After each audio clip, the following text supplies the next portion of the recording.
Students, आज मैं आपके साथ कुछ इंपॉर्टेंट क्वेश्चंस डिस्कस करूंगा और ये जो क्वेश्चंस हैं वो कॉम्बिनेशन ऑफ सेल्स पे डिपेंड करते हैं।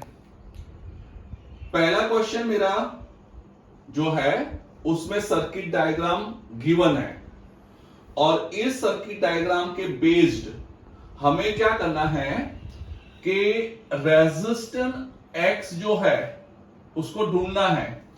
आप सर्किट डायग्राम देख रहे हैं, उसमें जो रेजिस्टेंस एक्स है वो अननोन है। The value of that resistance is not given the question. अब बच्चों, हमें यहां पर सर्किट डायग्राम देख के समझ में आ रहा है कि ये दोनों जो सेल्स हैं वो पैरेलल में कनेक्टेड है। पैरेलल कनेक्शन का मतलब होता है पॉजिटिव से कनेक्ट है और नेगेटिव से कनेक्ट है। कई बच्चे यहां कंफ्यूज हो जाते हैं कि ये 10 ओम और ये x क्या है। तो बच्चों, यहां पे हमें 10 और x को कंसीडर करना है इंटरनल रेजिस्टेंस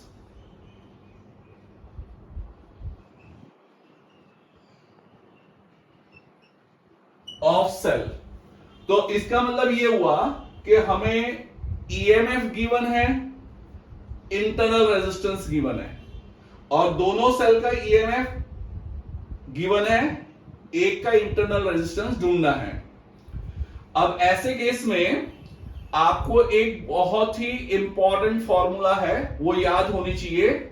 जब सेल्स को हम पैरेलल में कनेक्ट करते हैं तो जो इक्विवेलेंट ईएमएफ होता है, अब कई बच्चे ये भी सोच रहे होंगे दिमाग में कि सर इक्विवेलेंट ईएमएफ क्यों ले रहे हैं। तो बच्चों, मैं इक्विवेलेंट ईएमएफ इसलिए ले रहा हूं क्योंकि क्वेश्चन में आपको दिया हुआ है कि potential difference between points A and B is 4 volt. तो दैट मींस व्हाट कि ये जो 4 वोल्ट है वो हमारा इक्विवेलेंट ईएमएफ है। तो इक्विवेलेंट ईएमएफ का फॉर्मूला मैं इसलिए ले रहा हूं। तो इक्विवेलेंट ईएमएफ का फॉर्मूला होता है ईएमएफ ऑफ फर्स्ट सेल। ये याद रखना बहुत इजी है। अगर आप फर्स्ट सेल का ईएमएफ ले रहे हो तो रेजिस्टेंस आपको दूसरे का लेना है, plus EMF of second cell.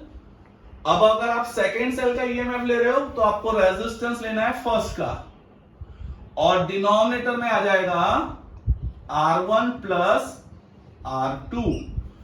अब यहां पे इक्विवेलेंट ईएमएफ क्वेश्चन के अकॉर्डिंगली है 4 वोल्ट। फर्स्ट का ईएमएफ है 5 और सेकेंड का इंटरनल रेजिस्टेंस हमें ढूंढना है तो वो हो जाएगा X प्लस सेकेंड का ईएमएफ है 2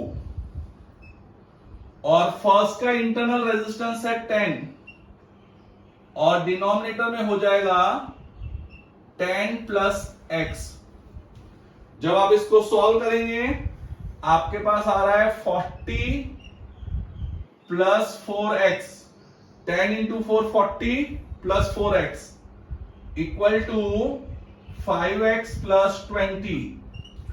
4x को उधर ले जाइए, 20 को इधर ले आइए तो यू विल हैव 40 माइनस 20 और 5x माइनस 4x। तो इसका मतलब x हो गया आपका 20 और x ही आपको ढूंढना है। दैट मीन्स कौन सा ऑप्शन यहां पर सही होगा, तो यहां पर सही होगा option D 20 ohm. So 20 ohm is the answer.